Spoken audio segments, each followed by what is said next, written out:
그러므로 누군가가 다윗 왕에게 알려 말하기를 하나님의 궤로 인하여 주님께서 오벳 에돔의 집과 그에게 속한 모든 것에 복을 주셨나이다 하므로 다윗이 가서 하나님의 궤를 오벳 에돔의 집으로부터 다윗의 성읍으로 기뻐하여 가져오는데 그들이 야훼의 궤를 메고 6걸음을 감해 다윗이 수소들과 살찐 것들로 희생물을 드리고 다윗이 야훼 앞에서 온 힘을 다하여 춤을 추었는데 그가 배에 3배 에봇을 입었더라. 이와 같이 다윗과 이스라엘의 온 집이 큰 소리와 나팔 소리와 함께 야훼의 궤를 가져오니라. 야훼의 궤가 다윗의 성읍으로 들어올 때에 사울의 딸 미갈이 창문으로 바라보다가 다윗 왕이 야훼 앞에서 뛰며 춤추는 것을 보고 그녀가 마음속으로 그를 경멸하니라. 그들이 야훼의 궤를 들여와 그 처소 즉 다윗이 그 궤를 위하여 쳐놓은 장막 한 가운데 두니 다윗이 주님 앞에 번제 예물과 화목제 예물을 드리니라. 다윗이 번제 예물과 화목제 예물을 드리기를 마치고 그가 만군의 야훼의 이름으로 백성에게 축복을 하고 다윗이 모든 백성 곧 이스라엘의 모든 무리 중에서 남자들뿐 아니라 모든 여인들에게도 빵 한 덩어리와 좋은 고기 한 조각과 고기가 아닙니다. 특수한 그 과일 한 조각과 포도즙 한 병씩을 나누어 주니 모든 백성이 자기 집으로 떠나니라. 다윗이 자기 가족을 축복하려고 돌아오니 사울의 딸 미갈이 다윗을 맞으러 나오며 말하기를 오늘 이스라엘 왕이 어찌나 평화로우시던지 오늘 마치 보잘것없는 자 하나가 수치도 모르고 자기 몸을 드러내는 것 같이 자기 신하들의 요정들의 눈에 자신의 몸을 드러내셨도다 하니 다윗이 미갈에게 말하기를 그것은 야훼 앞에서 하였으니 그분은 네 아버지와 네 아버지 온 집 앞에서 나를 택하시어 야훼의 백성 즉 이스라엘을 다스리기 위하여 나를 지명하셨도다. 그러므로 내가 야훼 앞에서 뛰놀리라. 또한 내가 이보다 더 품이 없이 내 자신이 보기에 천하게 될지라도 네가 말한 그 여종들에게는 존경을 받으리라 하니라. 그러므로 사울의 딸 미갈이 죽는 날까지 자식이 없었더라. 아멘.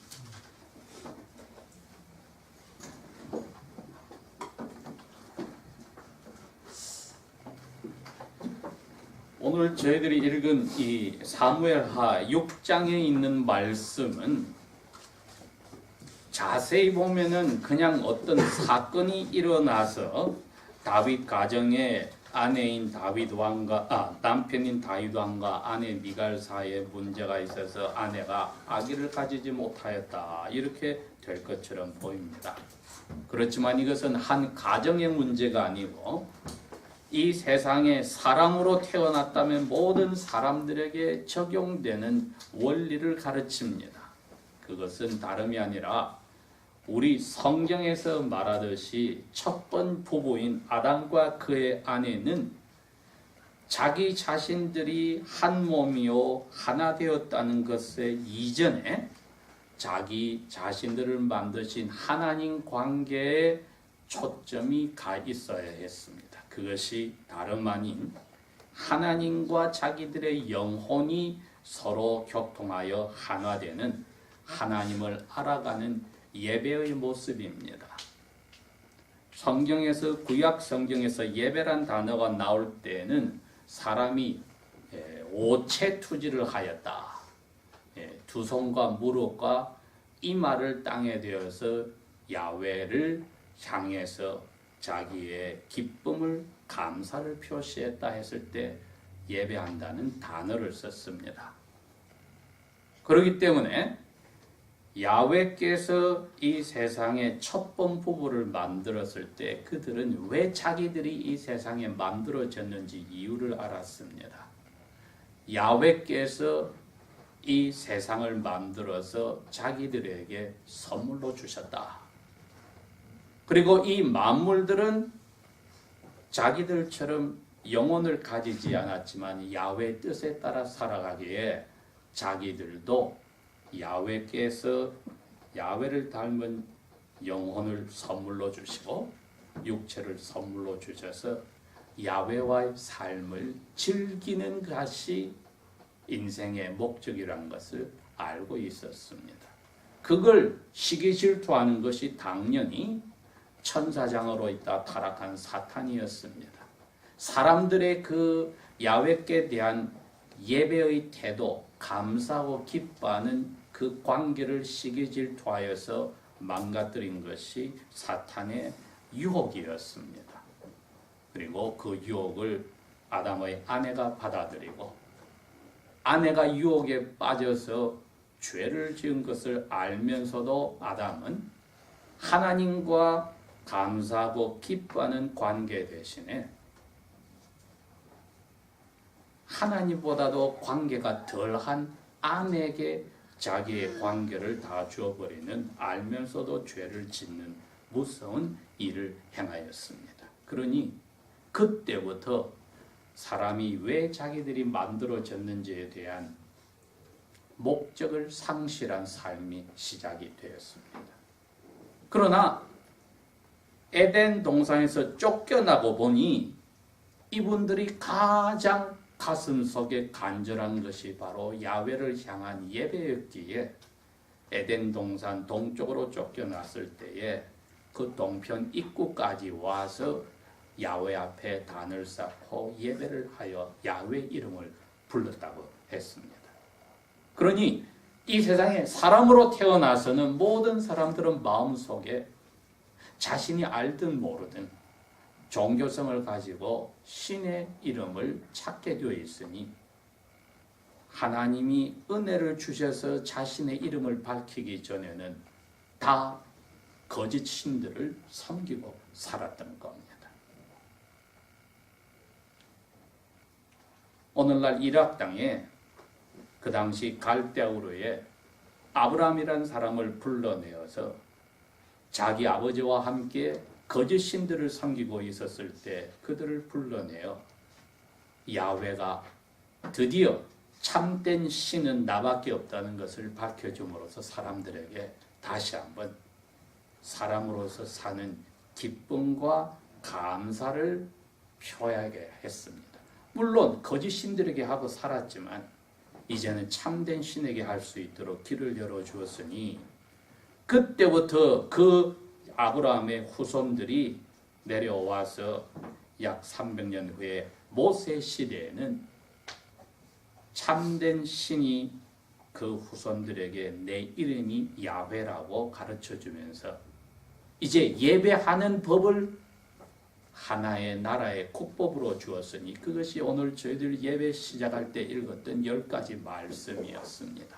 이것은 내가 만든 사람들과 그 창조주 신과의 관계다. 이 관계가 너희들 마음대로 하는 것이 아니라 거짓 신을 섬기고 자기 자신을 즐겁게 하는 게 아니라 내가 정해놓은 법칙에 따라서 나를 예배하는 삶을 살아야 한다. 이것이 10가지 말씀, 소위 말하는 십계명의 내용입니다. 누구를 예배해야 되고 어떻게 그분을 예배해야 되고 어떤 때 그분을 예배해야 되고 예배하는 사람은 6일 동안에 어떠한 삶을 살아야 하는지를 다 밝혀주었습니다.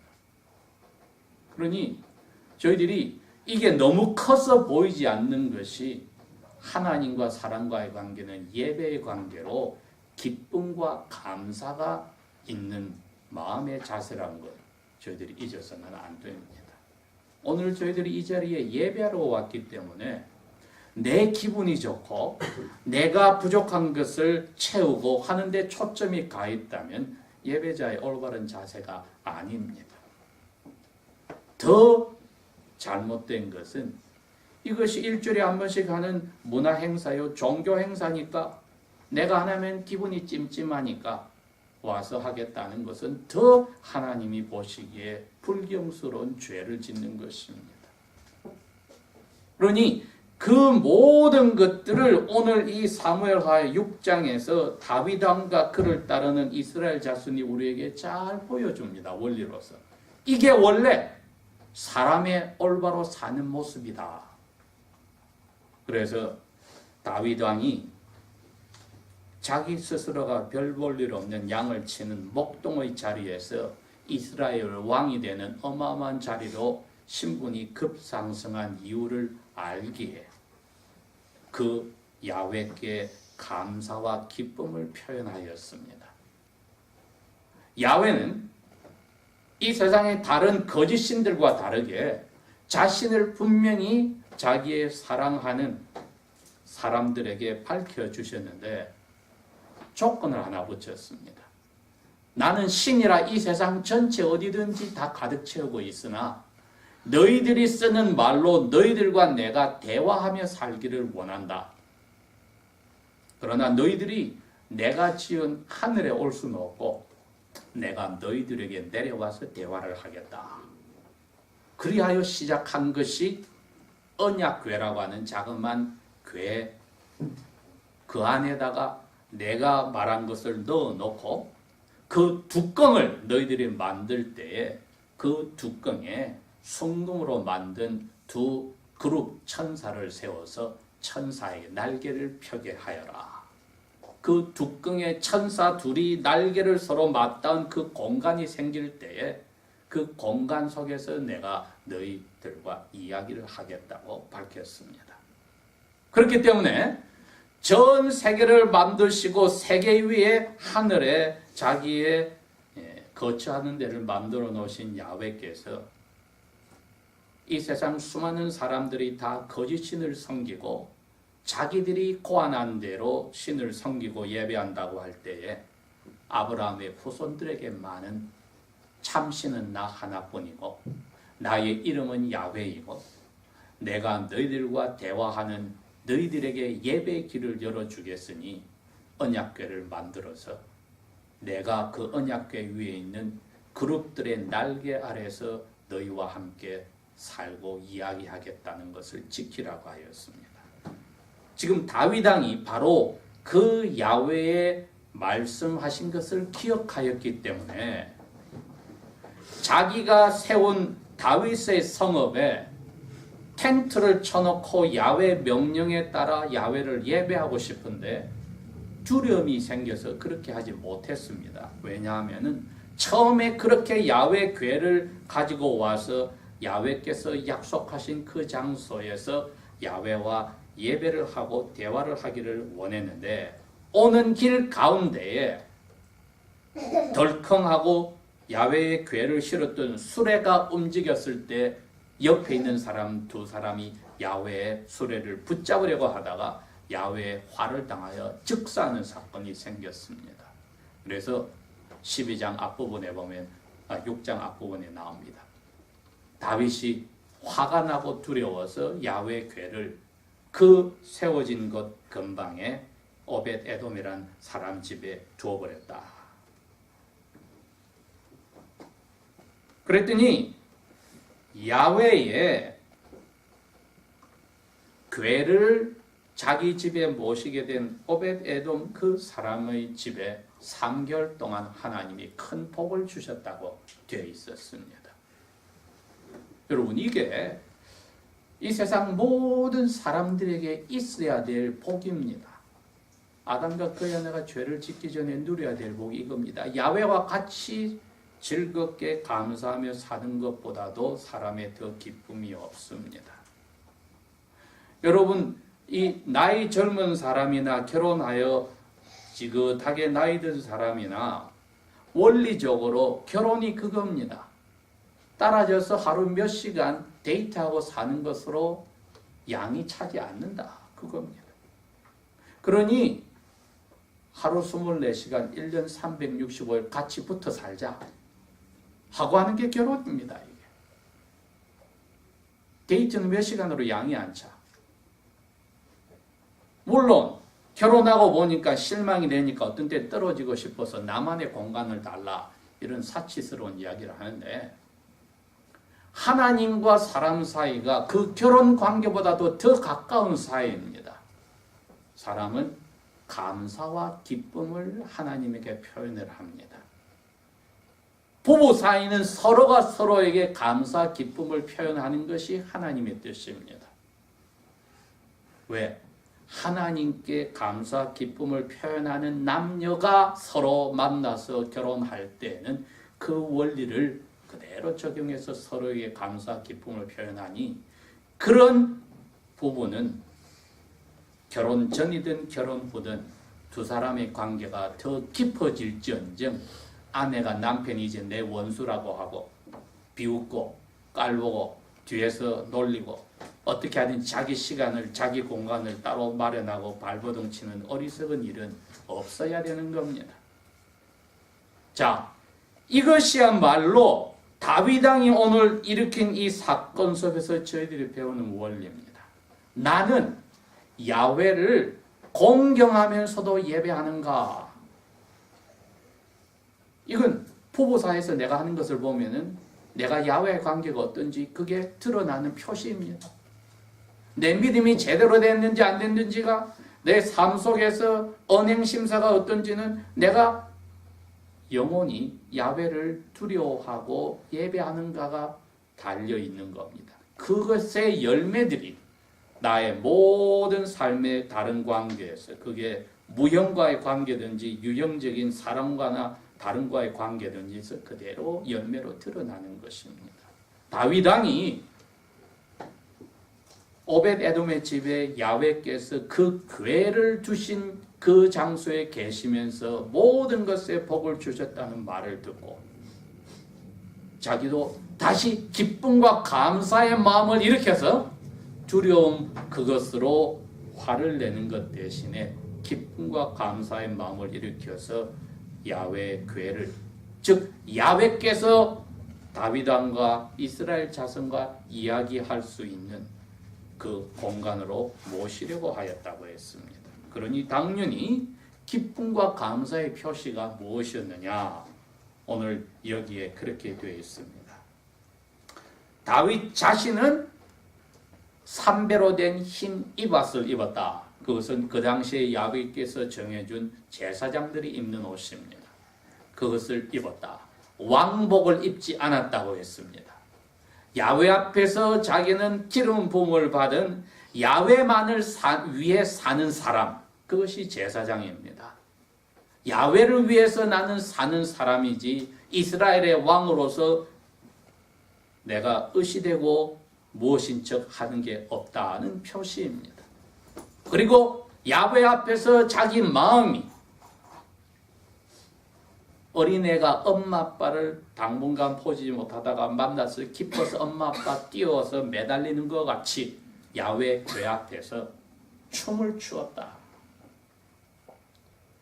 모인 모든 이스라엘 사람도 그 왕과 같이 야훼 앞에서 큰 소리를 내고 제사장들은 레위 자손은 트럼펫 나팔을 불었다. 그리고 제사장들이 야훼의 궤를 다 짊어지고 6발자국을 딱 밟고 나면은 스탑을 시켜서 야훼께 우리 죄를 용서했다는 번제 예물과 감사하다는 화목 제물을 수소와 양들을 잡아서 바치고 또 6걸음 걸으면은 거기서 스탑을 시켜서 또 바치고 얼마나 많은 걸음을 걸은지 모르지만 그 일을 하였다는 것은 이거는 기쁨과 감사의 표현 외에는 다르게 나타낼 일이 없습니다. 이 일을 다윗 왕이 이제 자기 도시에까지 왔는데 자기의 여러 아내 중에 한 사람인 사울 왕의 딸 미갈이 창을 통하여 자기 남편의 춤추는 모습을 보았다고 했습니다. 제사장이 입는 그 이밧 자체가 그렇습니다. 속옷을 입지 못하고 깨끗한 삼백옷을 입게 되어 있으니 자기 아내 눈에는 남편이 벌거벗은 것과 같았다. 속으로 그 남편을 despise, 경멸, 깔보았다고 했습니다. 예배하는 사람을, 예배하는 그 마음을 깔보았다고 했습니다. 이건 그 당시나 오늘날이나 같은 예배당 안에서 이루어질 수 있습니다. 어떤 사람은 기쁨과 감사를 나타내고 어떤 사람은 그렇게 감사를 나타내는 사람을 비꼬고 놀리고 속으로 깔보고 나는 점잖은데 저 사람 왜 저렇게 유별난가 할 수도 있습니다. 이처럼 저희들의 마음속에서 일어난 것이 과연 이 미갈은 야훼를 두려워하면서도 예배하는 그러한 감사와 기쁨을 소지한 사람인지 물어볼 수 있습니다. 다윗 왕이 자기가 미리 제사장들과 레위 사람을 통하여 만들어 놨던 천막 안에 야훼 궤를 모시고 와서 거기다 두고는 이제 야훼 이름으로 그곳에 있는 모든 이스라엘 백성에게 축복을 하였다고 했습니다. 그리고 자기의 창고를 털어서 각 남자들과 온 여인들에게 빵 한 덩이씩과 데이트라고 이스라엘 사람들이 먹는 과일인데 그걸 한 묶음과 그 다음에 포도주 한 접시를 다 한 묶음씩을 나눠줬다. 그렇게 하고 나서야 자기 집으로 돌아와서 자기 가족들을 이제 야훼 이름으로 축복하려고 하는데 들어왔을 때 아내 미갈이 남편을 마중 나가서 한 이야기가 이것이야말로 비꼬는 저주의 말입니다.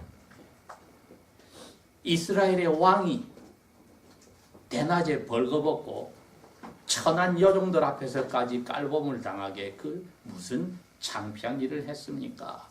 예배의 개념이 왜 사람이 사는지의 개념이 없는 아내였습니다.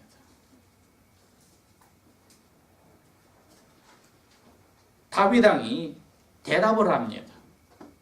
내가 야훼를 감사하고 어린애처럼 즐거워할 수밖에 없는 이유가 이러하다. 잘난 너희 아버지 대신에 너희 가족들 중에 남자들 대신에 야훼께서 별볼을 했는 나를 이스라엘의 이대왕으로 삼지 않았느냐. 이건 내가 감사하고 기뻐할 넘칠 일이다.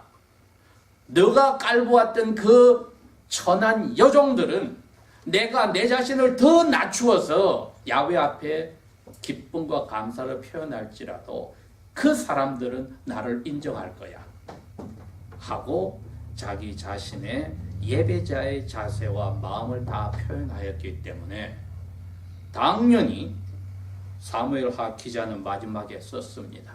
참된 예배자는 어떠하였고 그 예배를 참여하지 못하는 자의 마지막은 가장 비참한 모습이었다. 아기를 가지지 못하였다. 그게 무슨 그렇게 비참한 일인가? 이스라엘 여성에게는 더군다나 창세기에 나와 있던 예언을 기억한다면은 유다 족속의 모든 결혼한 여자들에게는 간절한 바람이 야훼께서 약속한 야훼 아들이 사랑으로 온다는 메시아의 엄마가 되는 소원인데 이 여자는 그게 딱 막혀버렸습니다. 그러니 이거보다도 더 비참한 야훼 저주가 있겠습니까? 제목이 그래서 나는 이 야훼를 그리스도 예수 안에서 두려워하면서도 공경하며 예배하는가 하는 질문을 저희들에게 오늘 던지면서 왜 시편의 150편이나 되는 이 내용들이 대부분이 야훼를 찬양하고 감사하고 기뻐하는 데 다 쓰여졌을까? 시편을 몇 개 나눴을 때 맨 뒷부분 전체는 다 야훼를 찬송하는 데 쓰여졌을까?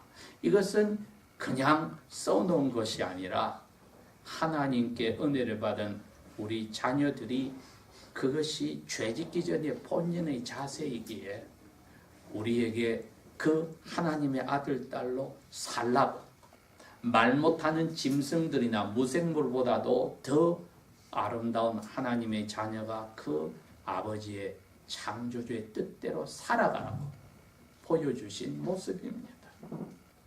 저희들이 이 자세를 우리의 삶 속에서 유지할 때야만이 우리가 살 동안에 맺어지는 모든 인간관계나 눈에 보이지 않는 무형과 유형의 다른 모든 관계 속에서 예배하는 삶을 예배 시간뿐 아니라 나머지 모든 6일 동안의 삶에서도 나타낼 수 있습니다. 기도하겠습니다. 아버지 하나님, 혹시 우리의 믿음 생활에 기쁨과 감사가 야훼 외 그 다른 무엇을 때문에 사라져 버렸다면 용서하여 주셔서 예수 그리스도 안에서 야훼를 다시 저희들이 생각하고 우리의 모든 관계 속에서 이 기쁨과 감사가 나머지를 사로잡게 하여 주십시오. 저희들에게 참된 예배의 그 마음가짐과 자세를 보여주셨으니 저희들의 삶 속에 이 일이 점점 깊어지고 넓어지고 뜨거워질지언정 냉랭한 그러한 어려운 답답한 비참한 자리로 가지 않게 도와주십시오. 예수님 이름으로 감사 기도합니다. 아멘.